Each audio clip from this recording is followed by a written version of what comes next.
আমাদেরকে আসার এখানে কথা বলার সুযোগ দিয়েছেন। এই পরিবেশ তৈরি করে মানব ইতিহাসের শ্রেষ্ঠ মানুষ বিশ্ব রাসূলুল্লাহ সাল্লাল্লাহু আলাইহি ওয়াসাল্লামের প্রতি দরুদ শ্রদ্ধার সাথে স্মরণ করছি। আমাদের প্রিয় মাতৃভূমি বাংলাদেশের এই নতুন বাংলাদেশ বিনির্মাণের জন্য যারা জীবন দিয়েছেন, শাহাদাত বরণ করেছেন, আল্লাহ তাআলা তাদের সবার শাহাদাতকে কবুল করুন। আমিন। তাদেরকে উপযুক্ত মর্যাদা দান করুন। শহীদ পরিবার সহ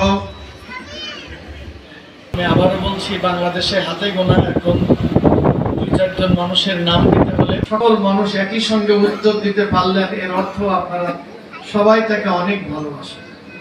আসলে এই পৃথিবীর মানুষের ভালোবাসা অর্জন করেই তিনি দুনিয়ার বুক থেকে বিদায় নিয়েছেন।